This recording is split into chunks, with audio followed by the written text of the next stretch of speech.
Happy Insecure finale Sunday, y'all. It's a wrap. And of course, starting with today is recapping with the one and only J Hall. So grab something to drink, grab some tissue, because we're going to get into this final episode of Insecure. Thank you all for joining us on this 10-week journey as we recap with the dooms and the don'ts. And we are excited to get started. All right, so J Hall is in the building.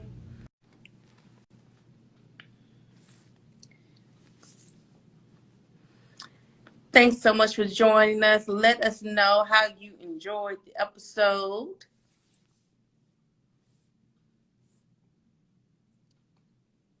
Let's see.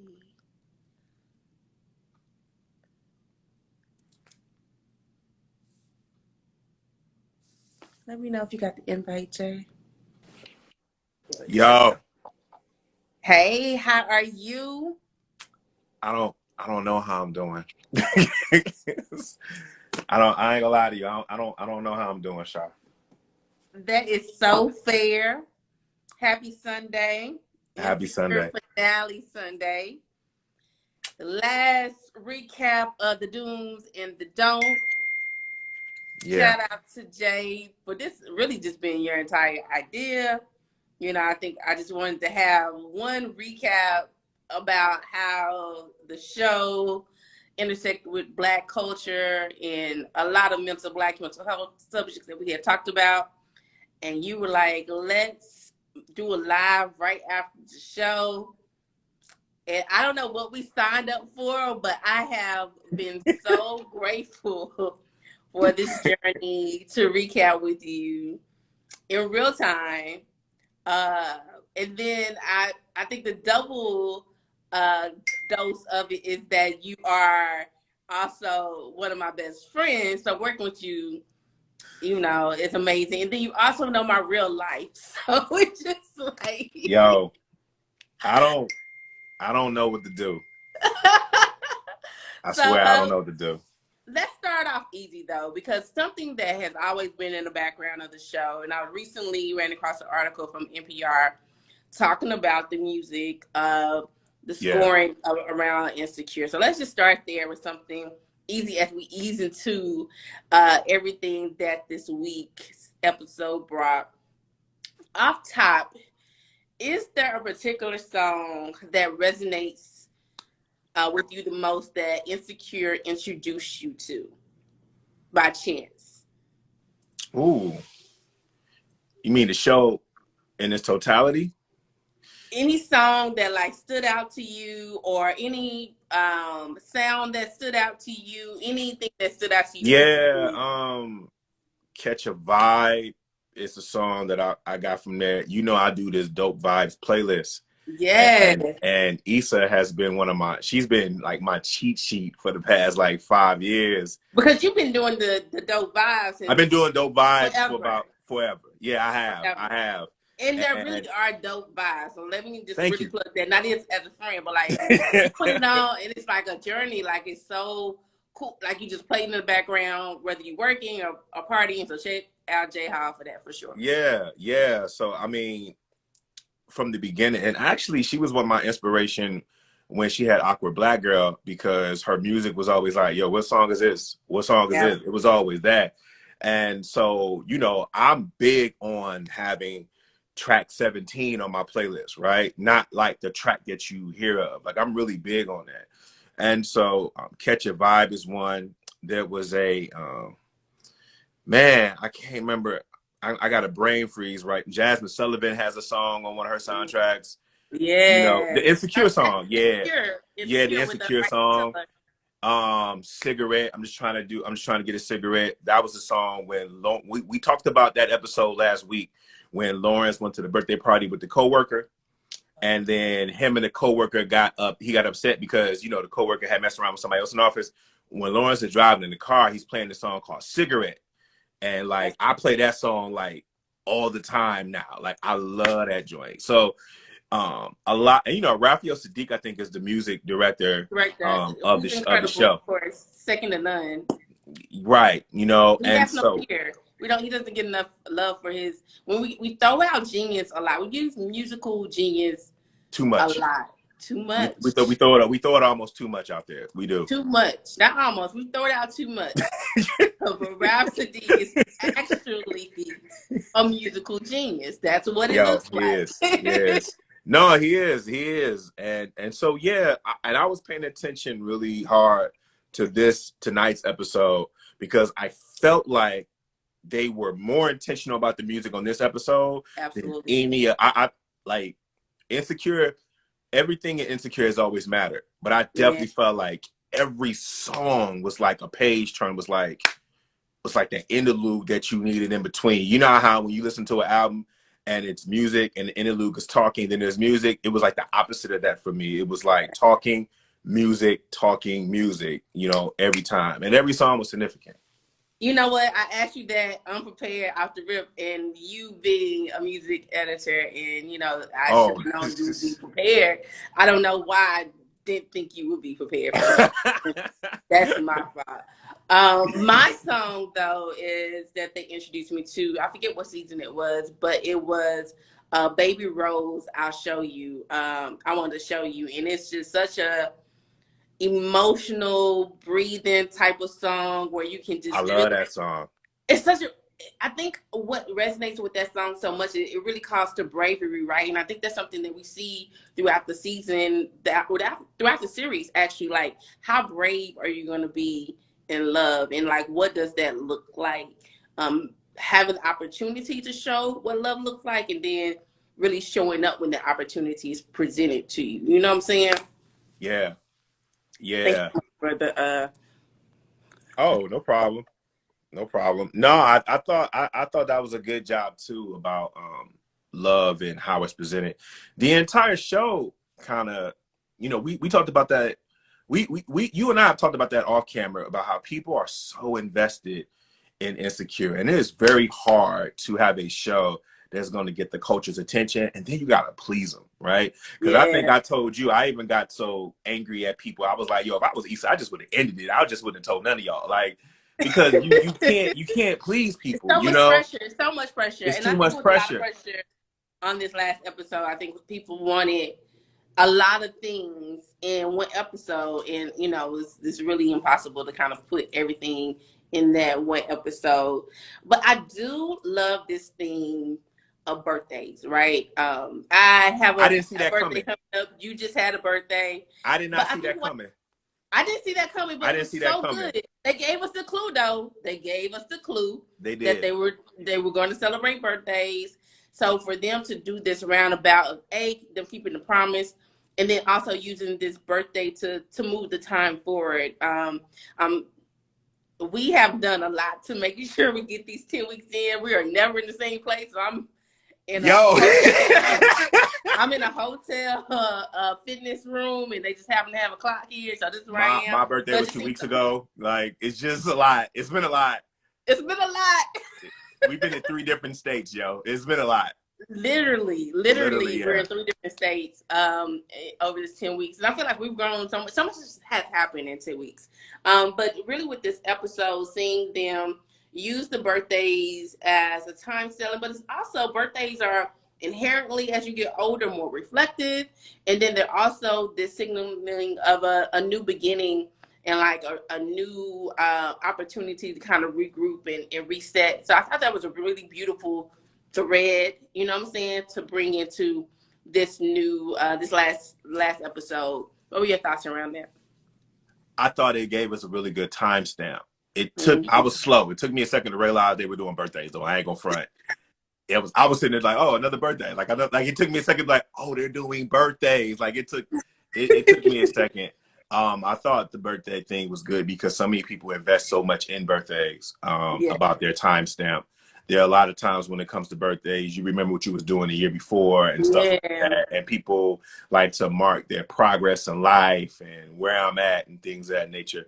And I thought birthday was a good way to kind of show everybody's transition. Like, we see that Issa was dating. We see that Lawrence was dating, right? Yeah. And it gave us a good reason to kind of come into their life in between to show that their life was still going on. Yes, that's so true. I think that was really good. And, we talked about the dating, but also everybody's careers were being showed too. So we got to see Molly in her office. We got to see Kelly begin to talk about her career. Of course, we saw Issa begin to transition and continue to move up.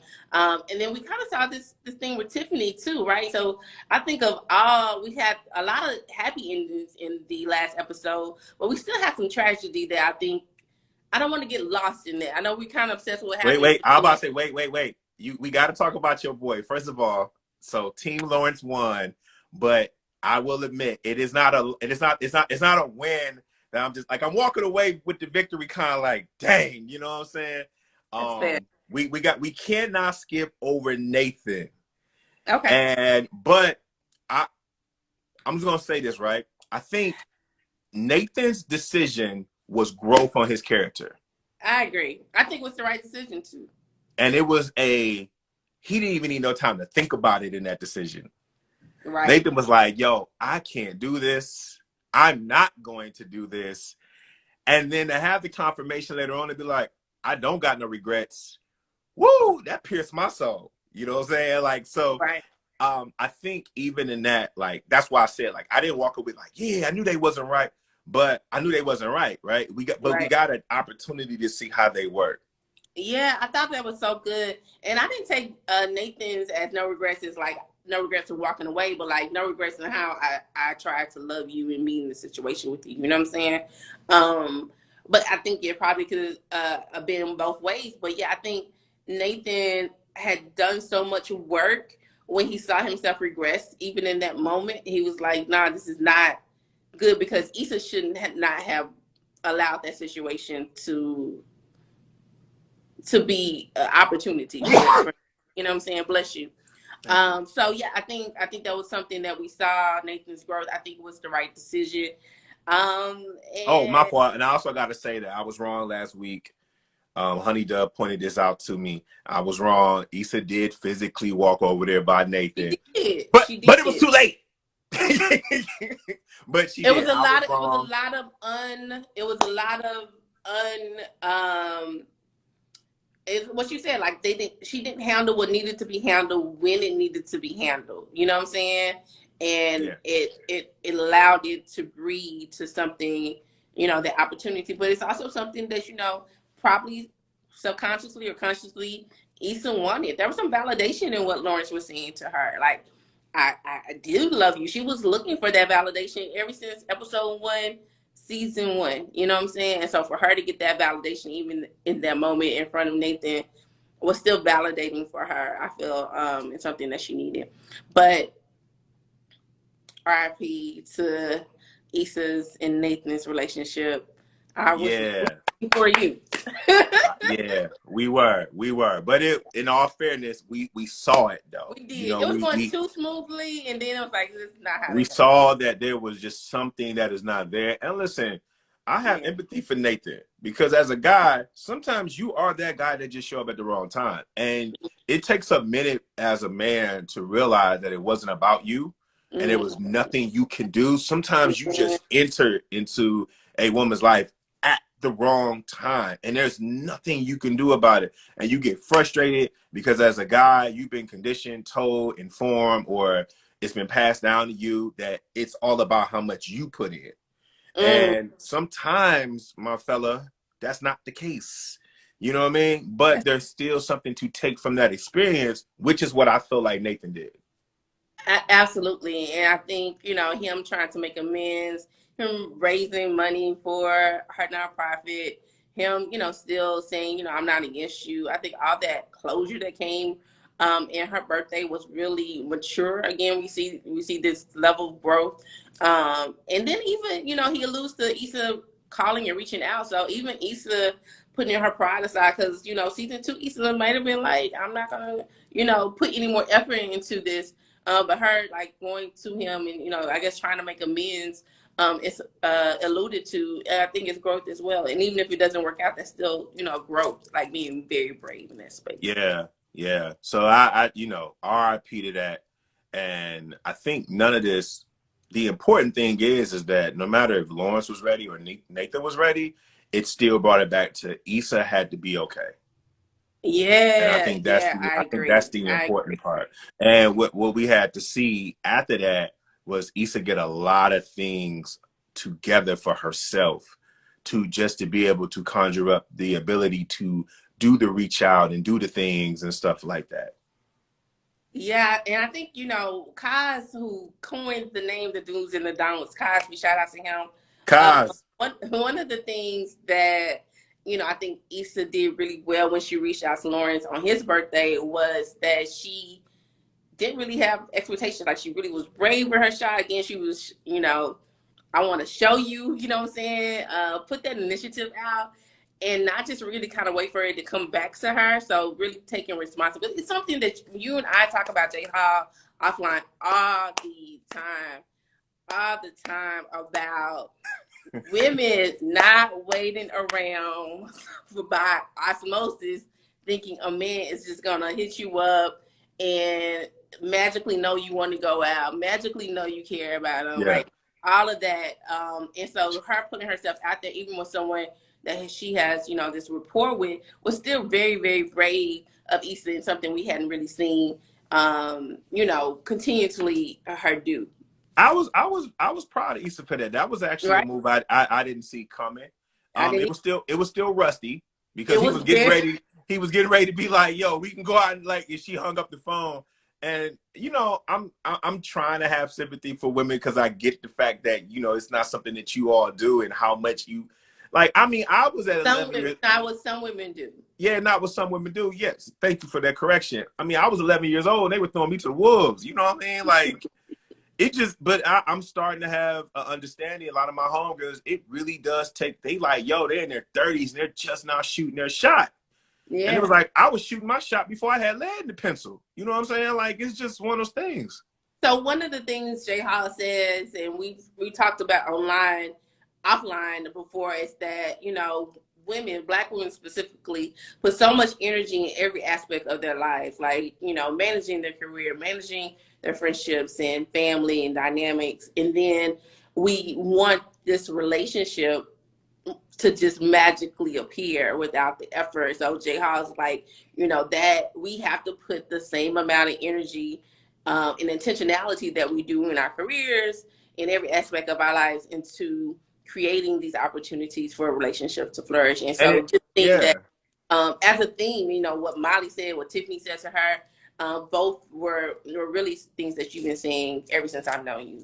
Because it still does not mean you're not the prize.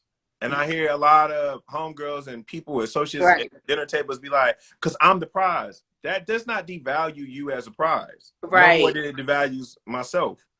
And as we see in these traditional hookups or whatever the case may be, it doesn't change the end result.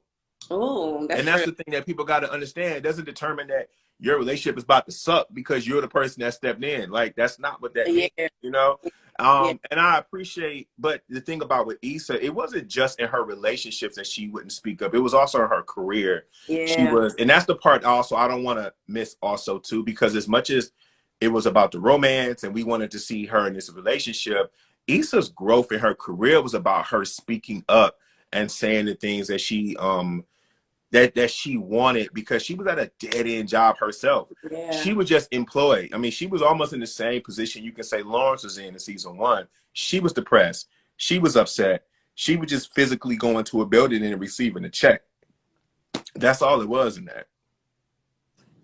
Brandon says relationships were the last developed of skills in Black women. They were taught to work hard, care for family, etc. I agree. So I mean, we say Black women aren't socialized to like what it takes to create relationships. Oh, we're not either. I'm talking, when I was talking about something, I was talking about the pursuit. Like, they may, a lot of Black women aren't conditioned or informed that it's okay to approach. But as far as what, shout out to B. Miller and what he's stating, we're not totally conditioned. We're conditioned to provide, and our value is in what we can invest in, but we're not conditioned about caring and vulnerability and nurturing. We were told that that was up to the women to be nurturing, which is far from the truth. So, that's an issue within our community on both genders and played in different ways. But, you know, thank you for bringing that up. How'd you feel? I mean, we was about to tackle on it. We might as well get back. We might as well get to it so we can get to it. I'm not gonna lie to you. I saw the tragedy coming. Okay. I saw the tragedy coming because the moment Molly's mom got sick, yeah, I was like, it's going to happen. Because the reason, and I was watching the wind down afterwards, we totally forget about real life things that happen while we're so caught up in our mess. And what it does when these real life things happen is it minimalizes a lot of things. It makes you look at stuff like, this is not that big of an issue. Case in point to what we were just talking about. You walking across the room to talk to someone, it's not the end of the world.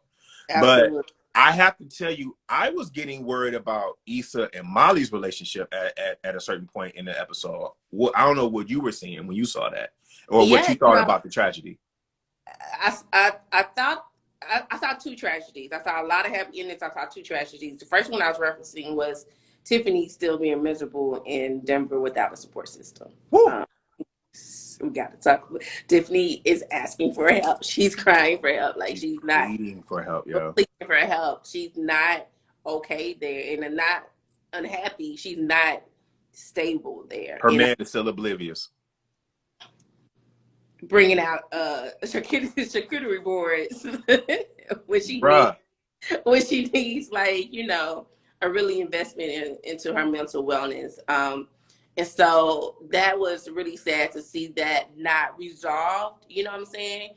Even with her daughter loving her and her friends, you know, showing up once a year to see her, but that's not the same as a continuous support system. And there was no, we didn't get any closure on that, you know what I'm saying? Of course, the next one was Molly losing her mother, which was very tragic, but I think I'm okay with the writing and how we understand what Black grief looks like. So let's talk about how it begins to kind of, you know, what support looks like on the back end of that. And yeah, you know, adult friendships take work, just like everything else. It takes a different energy than when you're in high school, different energy than when you're in college, different energy than when you're in your 20s and early 30s versus your late 30s. It takes effort, and I think you have to be really intentional and saying, hey, this person matters, this friendship matters, and I know we may not, you know, be able to connect as often as we would like, but when we do connect, I really want that connections to be meaningful, to be present, to really, you know, celebrate you and support you, and let me know what support looks like. Because what support, like, for me, I hate the guessing game. Like, you know, there's a lot of messages that be like, you should just know what I need, and, you know, you should just know how to support me. And, like, I do not know. Tell me, because what I needed 2 months ago may look very different from what I need now, what support looks like. And so for me, it's like, let's have that conversation. What does support look like for you in this season, and how can I show up for you, you know? Yeah, my 19-year-old niece, I've been strongly encouraging her about her using her voice.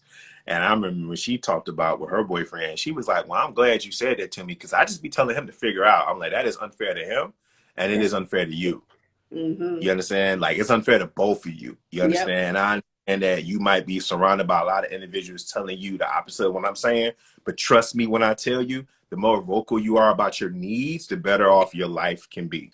You know what I mean? Yep. I'm not saying you're going to get everything you want in this world, but you have to be vocal. If you want to leave it without a doubt, you have to be vocal. And you're right. There was two tragedies, because we witnessed the tragedy of Tiffany telling you how she feel, and then at the same time, Molly gets the phone call.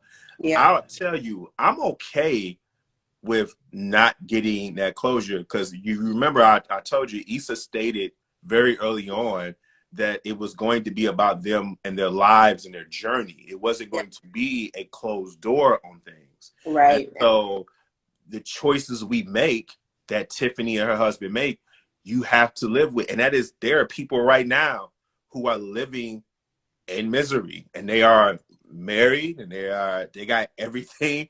And we see, it looks, like, her husband, it looks very okay. Her husband still hasn't learned. You know what I'm saying? Like, he still is an oblivious individual. You know what I mean? Tiffany is still going to go along with it. And that is what life is. And some of these people are our friends. And that is a tragedy within itself. It's a living tragedy. But one of the things that resonates to me, and Issa talked about it, I think referenced it again in her dream episode, right? The one that, some people didn't like, some people loved, I think it was still important because it really talked about like where your values sit, right? So they have this beautiful home in Colorado, but she's not happy. You know what I'm saying? Issa struggled in this apartment and then built, this company, and she's happy. You know what I'm saying? Molly was always rich, but creating this lifestyle where she's actually authentically happy, and I think that's more than just saying I'm checking off the box. Because she probably could have made it work with Andrew. She probably could have made it work, with some other guy. But she really, it was really good with Torian. Torian was really good for her, and I think they brought out the best in each other, and are able to grow. And just to see that joy, especially on her wedding day, where it felt very genuine, was something that a really beautiful moment on the screen. And maybe Yeah. that was, I know people wanted that probably to see that for Issa, but I think having Molly celebrated that growth from season. If you go watch any Listen, episode, right? I hate to be the one to say I told you so, but from the first episode of the Do's and the Don'ts, I said I'd be fine with the show ending with Molly getting married. You did, You and we know what got I mean? so And it's not because I felt like she needed a man to complete her, but there was something about Molly's story I felt in the growth that we needed to see a completion or and to see how she get there. yeah, Because I mean, you know me, I don't really dig none of that traditional stuff. It's all a turn off to me. But even I watched that wedding and got emotional. Because I'm looking at it, and that's the first daddy daughter dance I saw that looked significant to me because of what we just saw a right, few minutes before, absolutely. and so it felt very genuine to them. And even Torian, That none of that seemed rushed. too, because they were just so believable. Even the supporting cast, I really felt that was her father. I really felt, that the loss of her mother, even though they weren't, primary characters on the story. I'm sorry, go ahead. But you felt it, which is the great Yeah. thing about the writing, because I felt that. And shout out to the Black adults in the room, because their roles might have been not that much screen time wise, but it was major on how much we still need our elders. Yeah, Even with absolutely. Lawrence getting a phone call from his parents, those little Absolutely. small things, those little small gems. Seeing Issa and her mother in the past seasons, like, we need our elders no matter how old we get. We need them, and we Absolutely. need and Molly losing her mother just kind of showed you that, like, how much. She was like, yo, I gotta spend birthdays now without her. Yo, I felt that for Molly. You know what I mean? Like, I really, really felt that, because we've seen Molly just go through it. Whether you loved or you hate Molly, Yeah. Molly transition in her different stages of life, you felt you felt that, So I really thought that was something really good. And seeing Issa feel like she was sending Molly off into her husband, which is something that I think people don't put a light on enough when it comes to friends, because you really do feel like, man, I don't know what this. I'm happy for you, but does this mean the end of us? Right. Like, is that what that mean? Like, are you Absolutely. going to leave me? And I love how Issa played the uncertainty facial expressions, because I was feeling uncertain about their Right. relationship in that moment right there.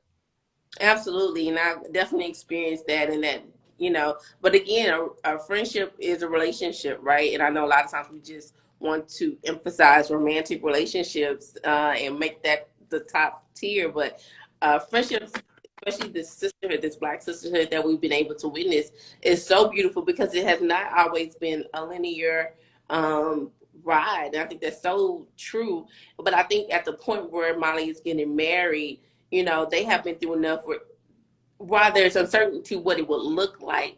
I think Issa is certain that they will make it through, and then she has the tools to,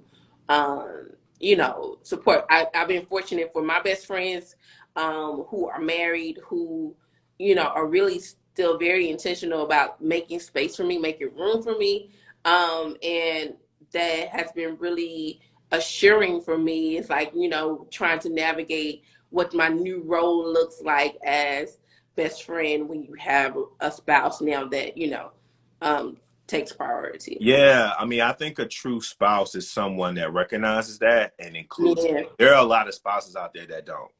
A Yeah. lot of spouses out Yeah. there that do not, you know. Yeah. So I think that although Torian is a nice guy, and although we've seen our best friends get married, there's a part where we're like, I don't know what this is about to be, you know. And Honey Dove said different energy when friendship relationships cross the state lines. And I just want to talk about with Tiffany for a split second. I know what that's like when you live in this, because the thing is, when you in a town like LA or like you and I in DC, it's really easy for people to say they're gonna come visit you because those are poppin' cities, like when you live in New York. Right. But at once upon a time, I lived in Fort Wayne, Indiana, and boy, let me tell you, know who your friends were then. You know what I mean? And I'm 3 hours That's away so from tough. my Friend who is I adore. uh-huh. But her and her husband were stationed and had to move for work to somewhere outside of Cleveland or Cincinnati, Ohio. It wasn't even those cities, like the outskirts, and I never saw them. So, Yeah. um,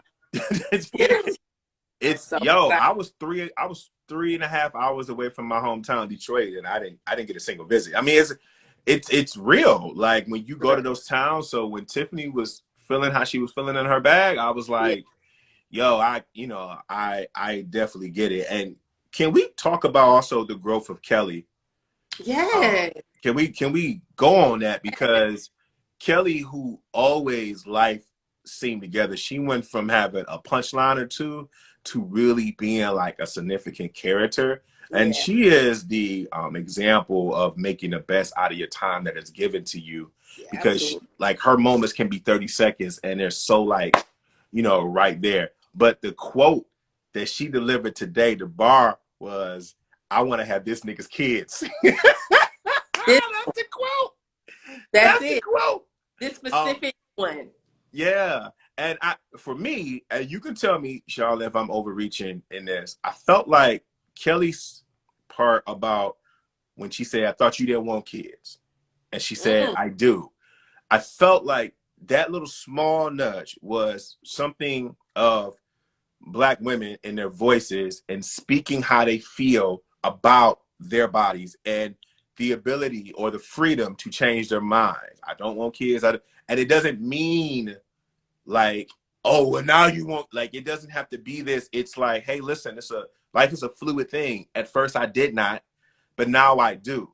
And I felt like although it was small, it was a point to it. It means something. Now you tell me, am I wrong for that? And thinking of no, that or whatever? I think that's a great point, and just absolutely. Whenever Kelly is on screen, she stills. I locked in. I know she got something to say. I know I'm gonna laugh. I know I'm gonna smile. I know I'm gonna feel something. Like I think she's really the audience voice, right? She Mm, speaks. I think Kelly and Issa's brother Amal, they both speak for the audience, right? So they say, they think what we think. And so, yeah, I really feel like autonomy over our bodies and our choices. I think it's really a valid message. And I think for Kelly, she really didn't want kids. That was a full stop. Like, I don't want kids, but hey, now I'm with someone, and this person I want to expand, with. And I think that's also very valid. So yeah, I think that's a great point. And I think it made Issa kind of consider, we see her in the bathroom after that evening, looking at her stomach, kind of, checking out her body in the mirror, and made her think about what does motherhood look like for her. And again, that's everybody's different. And what we see at this point of the story is it looks like, being Elijah's bonus mom. I think that's Lawrence's son name. yeah. And that's a valid motherhood, right? And so to have that affirmed and saying that these are different, choices. We see Tiffany pregnant again. We don't know what that looks like, when Molly's getting married. But we don't see, Kelly. So we see motherhood in different phases, and I think that's really beautiful to see as I ain't well. gonna lie, that went over my head. I didn't see Tiffany was pregnant again, so thank you for Yeah. telling me that. I'm gonna go She was back and very watch that. That went over my head. Like that totally went over. I was just looking at her black hair. Like, so that okay. totally went That over was my head. before. It was before or after that scene. I don't remember the lineage. I did see Okay. the black hair. I wasn't a fan of that, but when Molly's married and she's definitely pregnant on the steps. Well, I tell you this, nothing makes you realize if you are in love or with the person you with or not in love than when you are standing in front of someone who is in love. And when Woo! Issa is looking at Woo! Kelly and Kelly's partner, it's definitely a reflection on what is lacking in yours. And even though at that moment I was still unsure if she was going to go to Lawrence, I knew she wasn't going to be with that guy, you know? Right. I Because don't keep in even know his mind, name. Do we know his name? I don't know. It don't matter. no, yeah. And keep in mind, the show would have been well within its right to have Issa go off into the sunset with somebody else. Because as Yeah. I was Yeah. watching the wind down, As well. yeah, as I was watching the wind down, they talked about how Crenshaw was an option also too. You know Yeah. what I mean? So she could have ended up with anybody or ended up with nobody, and it could have been fine. I just knew it wasn't gonna be that guy because I know that feeling. You know, when you get hit because you know you're walking on this fantasy wave, and the person you with, they look good, they smell good, and everything's cool. But when you are in front of real love, it punches you in the face. And if what you got next to you ain't what you want, or it's not even on the path of what you want, you Yeah. are about to get hit. You know what I'm saying? It's a long night. I think one of the things this series has done, and I think we got to get, the crash course in this last season is, are you checking the boxes of life? Like, are you going down the checklist and saying, I got a good job, I got a good man, I got a house, or are you living, life and creating and taking chances and making mistakes along the way? And I know for me and for you, just as being friends, like, we take a lot of hits along along this journey, but the hits push us closer to where we're desiring to go, right? It's Yeah. not even what feels like setbacks sometimes literally pushes us forward. And I think it affirmed to me in a lot of ways, like, I don't want to be, that's never been my path, but I just never been interested in checking boxes just to say I did it. You know what I'm saying? Yeah. Yeah, same thing. I mean, my therapist has been working with me about that, about intentionality. Yeah, Hope I pronounced that correctly. So she been working with me about that more and removing the outcome and not being so checklist, because we echo a lot of these things. And that's what I like about Insecure. It definitely challenges these tropes and things that we like to repeat all the time, the hustle hard mentality, the yeah, checklist, but it deals with you being a human and that yeah, what your human experience is and what it's supposed to be about. When you see Issa take that drive down all these, her journey, and she's driving past her old apartment, the Dunes, and we yeah, see the blood dude out there with his daughter, right? And yeah, she drive past her old, who doesn't drive past their old job every once in a while? And you see right, her old coworkers out there, and even though you don't know what's going on, but you can see there's a sign of growth even with them. yeah, Like life goes on and you blossom when you are where you're supposed to be. I mean, if you look at even Issa's hair, her hair was in growth, right? It was in like blossom. It was like yeah, there.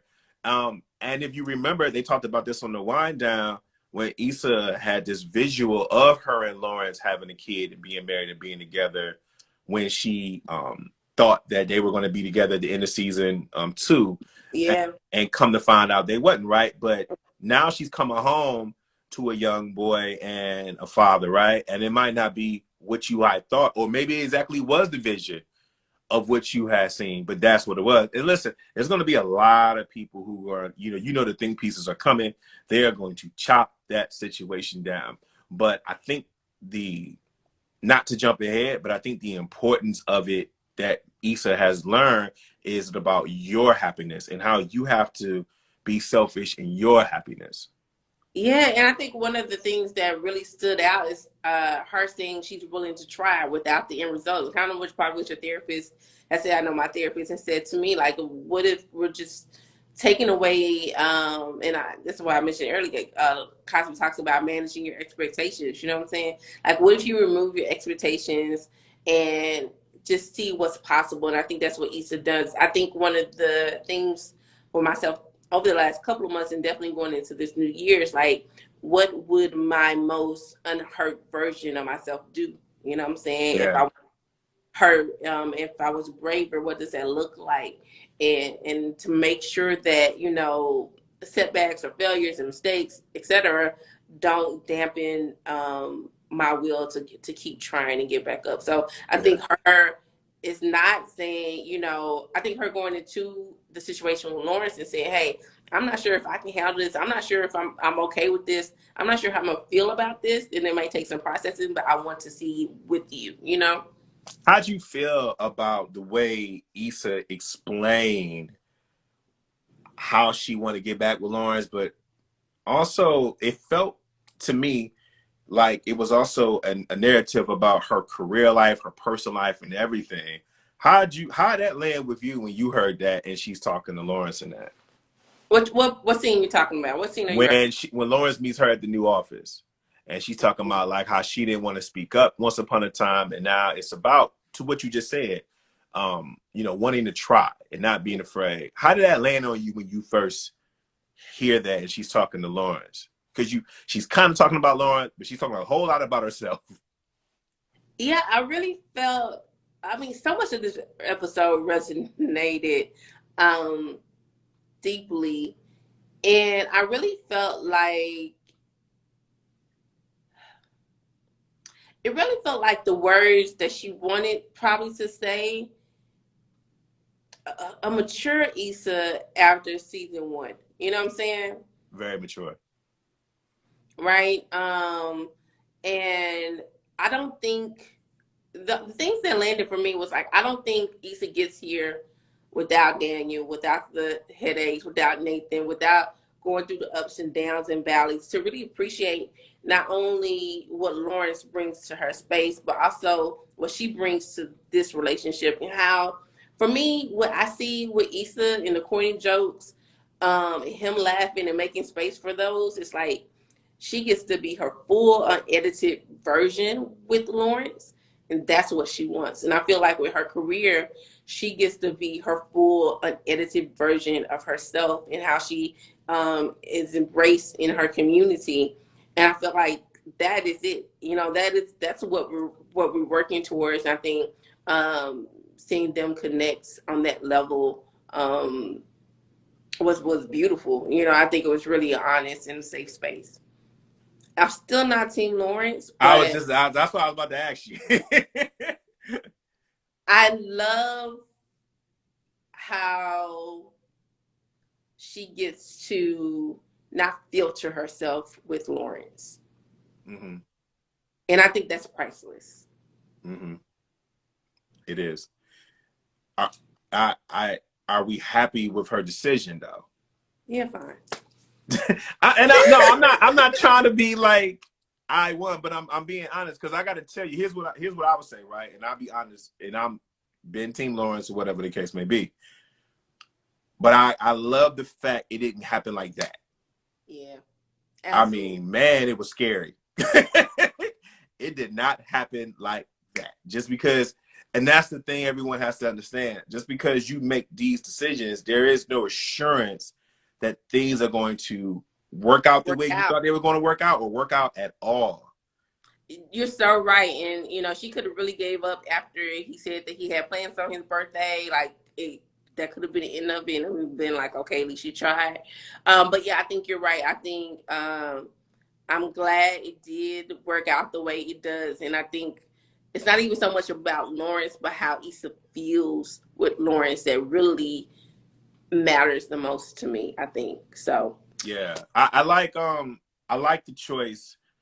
I like her being with Lawrence because I feel her being with Lawrence is more about Issa more so than it is about, well, Lawrence is ready now. It's more about Issa's growth and everybody appreciating her growth and her full self and who she is, and someone who just unexplainably gets her.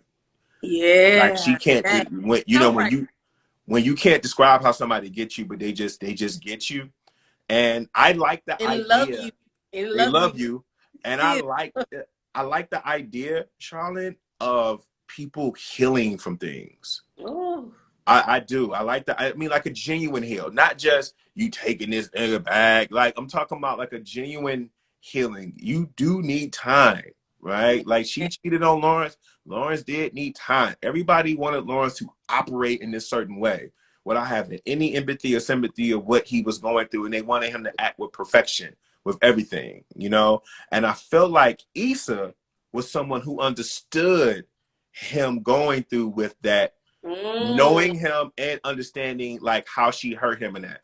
But I got to tell you, the reason why I'm also Team Molly, because I feel like Molly gave her the freedom to go ahead and make that choice and do that. Because when Molly looks at that glance and know what Issa's looking at in that picture, that was Molly also setting her free.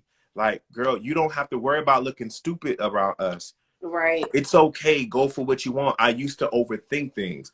And Yeah. we have certain people in our life that give us that push. And they don't even know that they do that. You Yeah. know, I know Yeah. I got certain people in my life that when they tell me they're on board, like I'll make a decision and I'm so ready to be so combative about my decision. But then when there's certain important people who like, yeah, that's about right. You should do that. I'm like, well, you know what?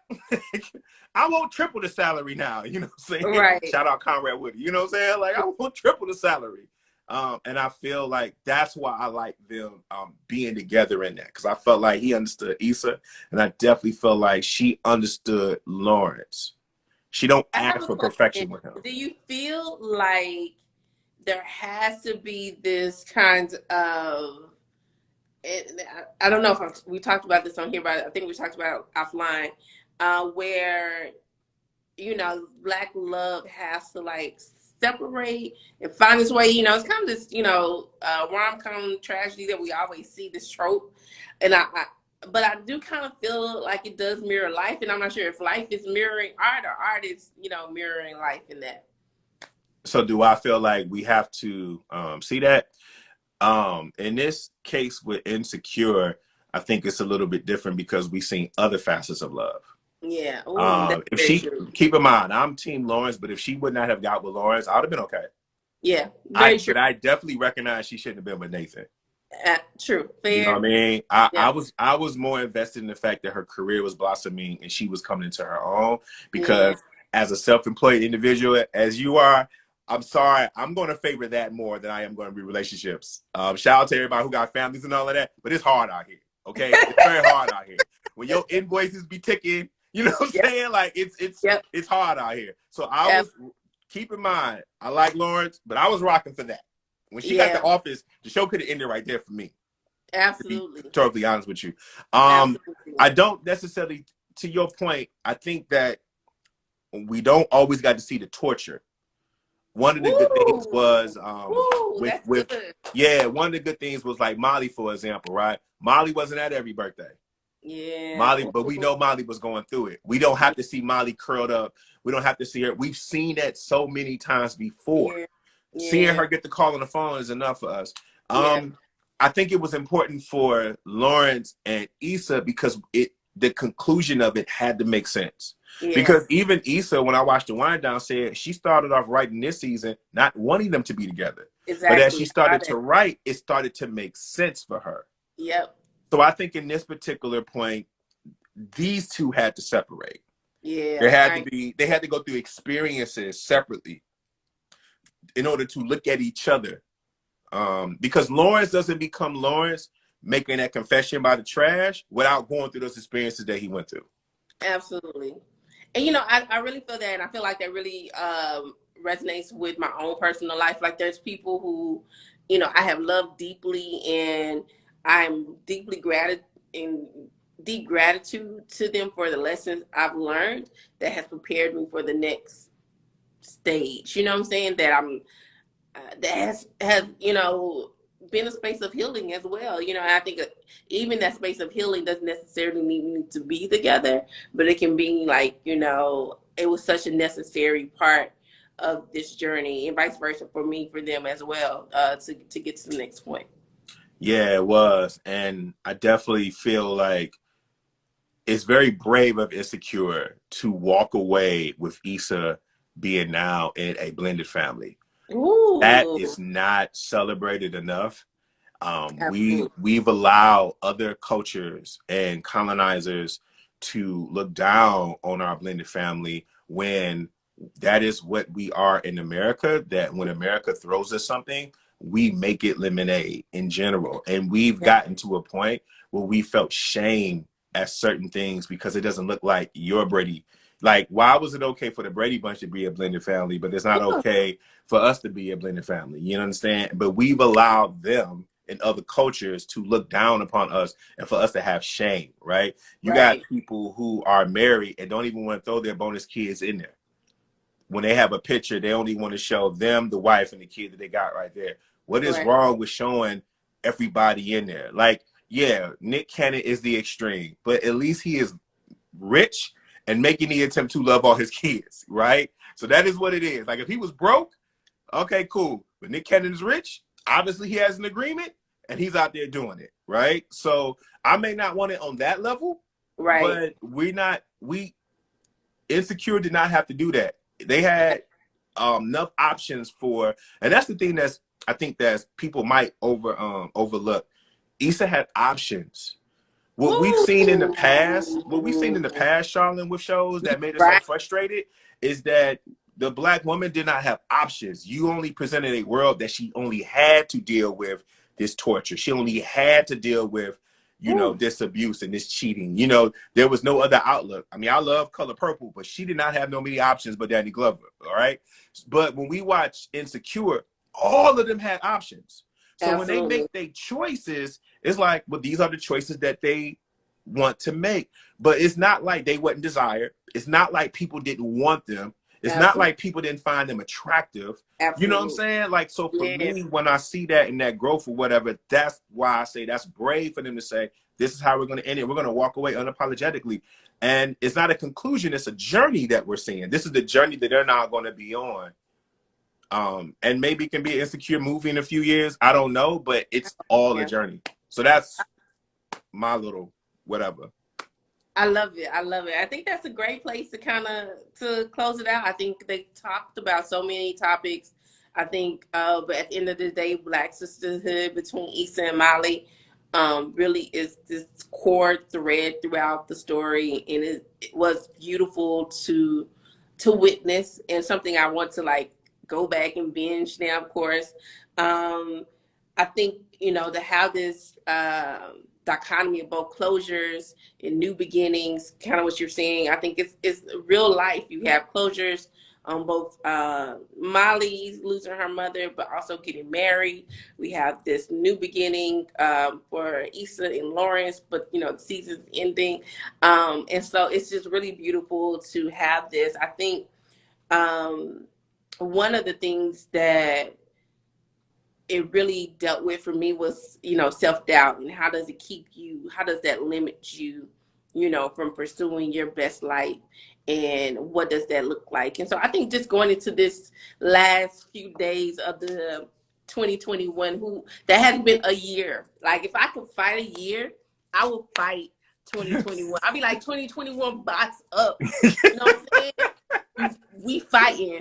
um but I'm trying to go into deep gratitude because it's been so much growth when we talk about these setbacks and these trials and tribulations. But I think one of the things that I am leaving behind in 2021 is self-doubt.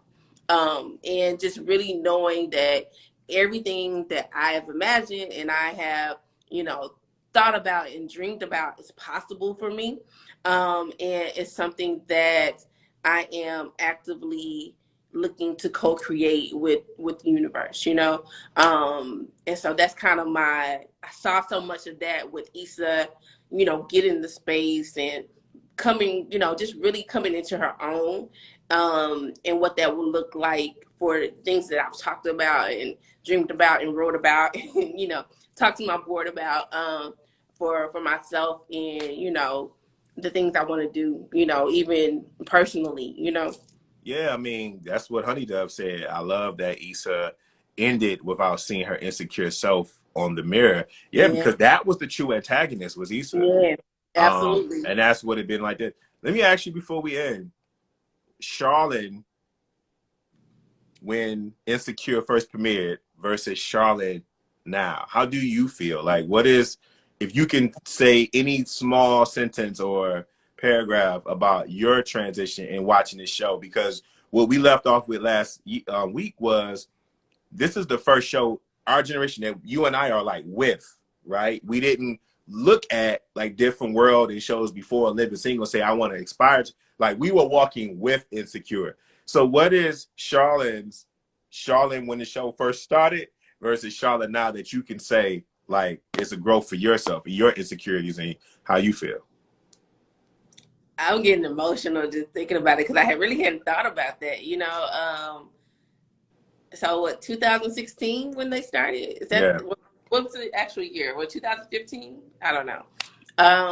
Yeah, I was working a job I hated. I knew I wanted to buy a house, and so I needed to make more money. So I ended up getting another job that I ended up, didn't hate as much. I hated less. It made more Yeah. money. Bought the house. While I bought the house, I go through, one of the most devastating breakups, uh, that you held me together through.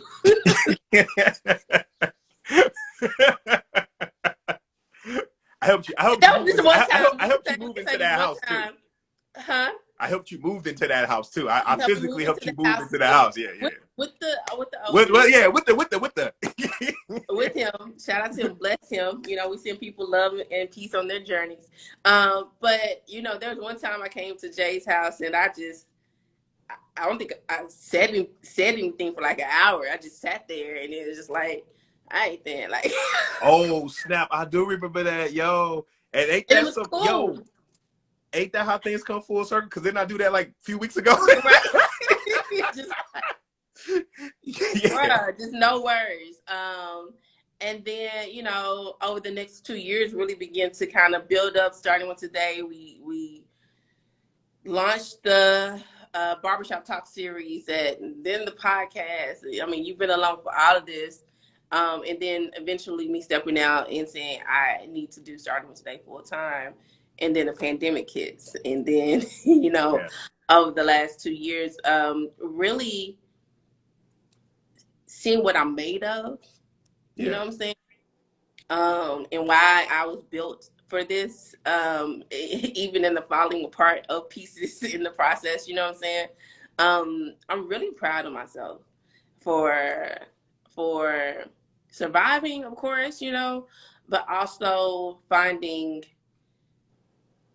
my voice and also being really true to like my values. And I think really getting really clear about that and like closing out the outside voices. And like, I think this pandemic has given me time to really hear what I have, what is really important to me. Like, it really has tested that. Like, if I say this is important to me, how does that show up? Yeah.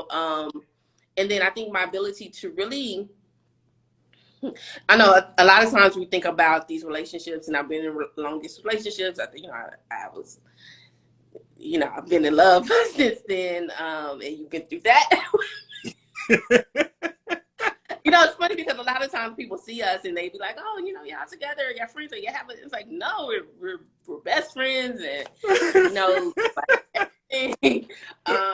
So yeah, and so to go through that and think the world was ending, or like, I don't know, my chance of like true love was over after that last relationship at the beginning of the pandemic, and then to see this new opportunity that was like, I wasn't even dreaming that big for myself. You know what I'm saying? I wasn't Yeah. even dreaming like there was still more love possible, or that it can grow me in a different way, or really begin to really provide a nurturing a nurturing space for me to continue to figure it out.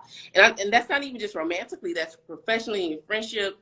And I think the people who have been in my life throughout this pandemic have really created this incubator, like for the world. I think has been really unsettling and uncertain. And I think my community has really provided some barrier between me and this harshness of and unpredictability of the world.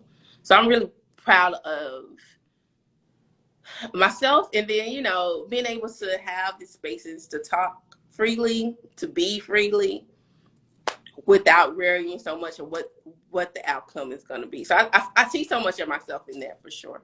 I see so much in you too, and it's been a privilege to watch that journey, from the beginning to the end of, seeing. Not the end. It's I'm not talking over. about Insecure. Okay, sorry. I'm not talking about you. I'm talking about the show and having our conversations, and you being so passionate about certain episodes and your hands clapping and how you feel, and we having a moment about people we haven't met yet, characters that don't really exist, and how much it fit into our day to day of us also trying to grow.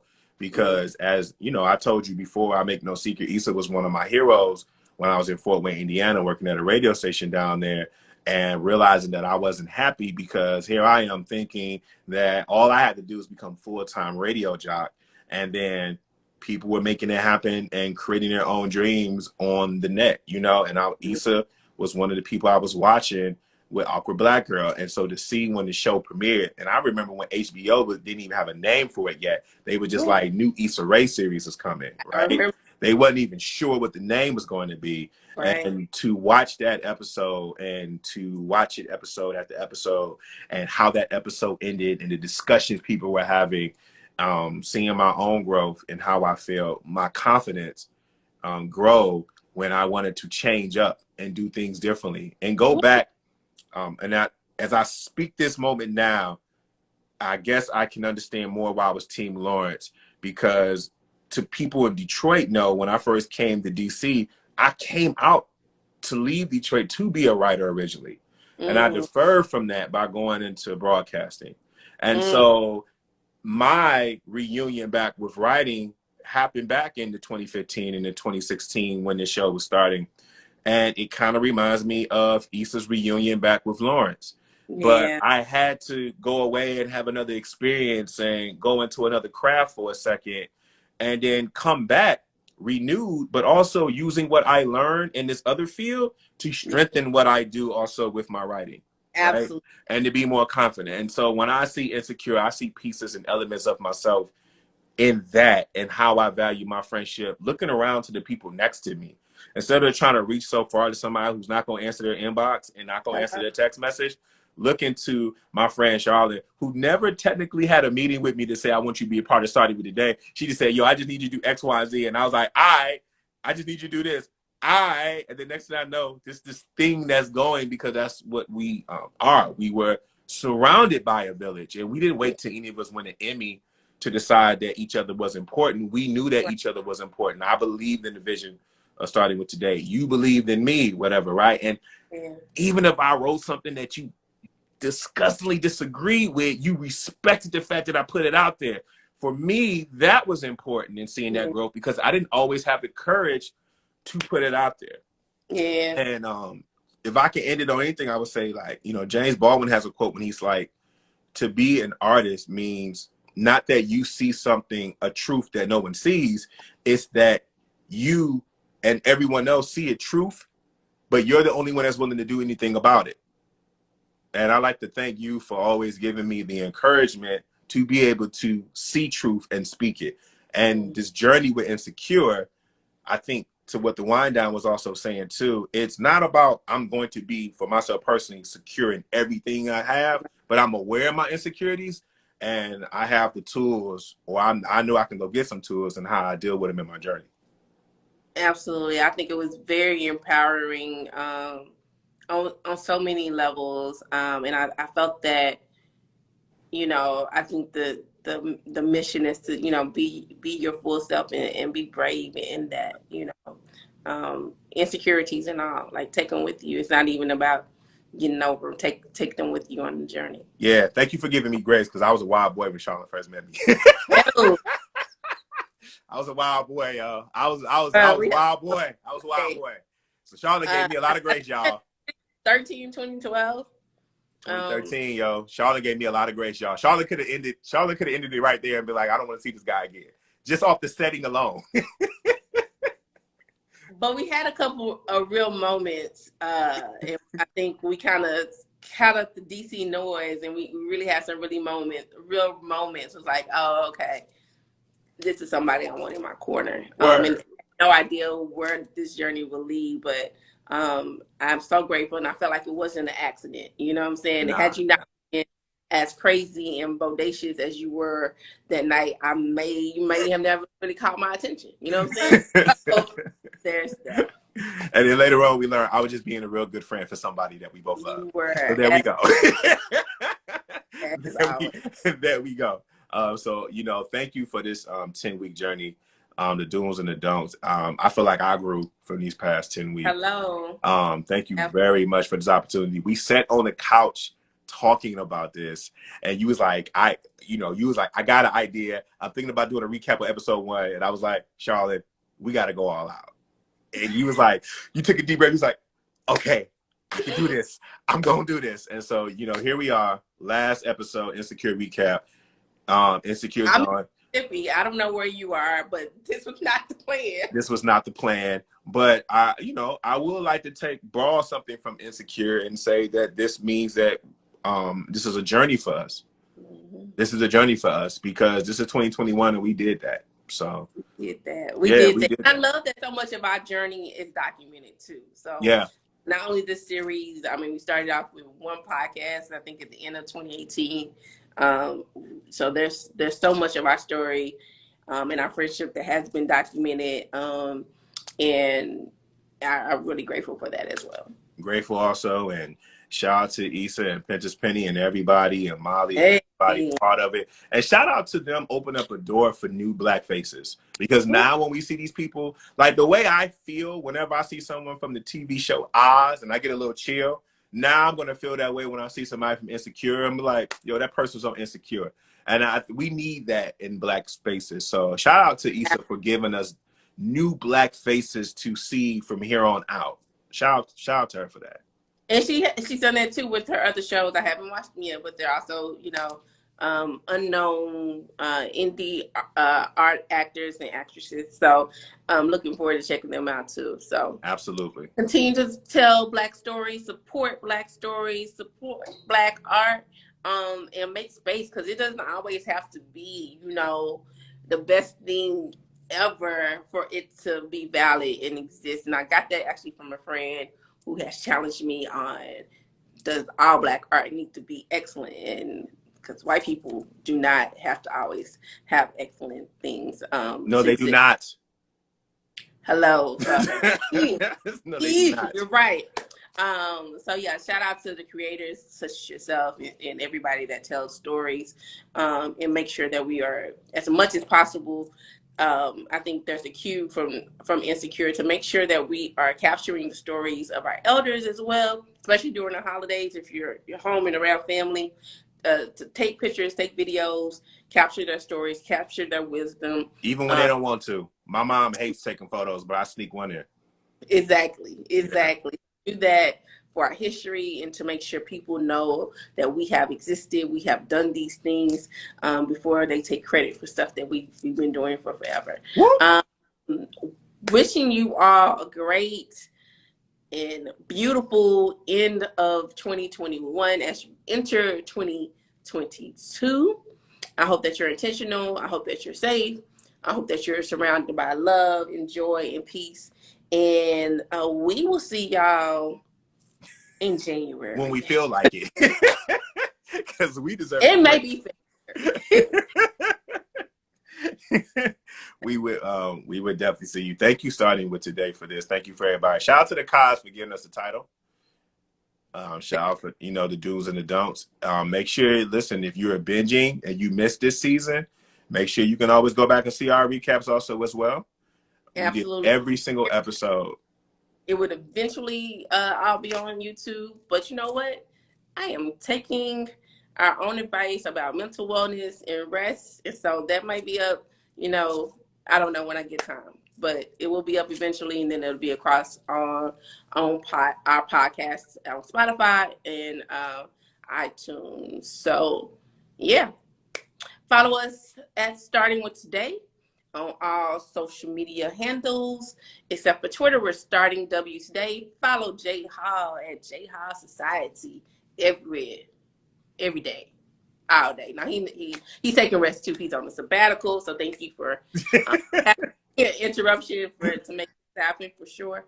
I am going on a sabbatical. But you can find me at true_Charlene across all social media platforms. Y'all be good. Y'all be good to yourself. Be good to everyone around you. Show some love and grace during this season. And we will see y'all on the other side of the new year. Yeah. Happy New Year to you. Be blessed, and successful. Thanks.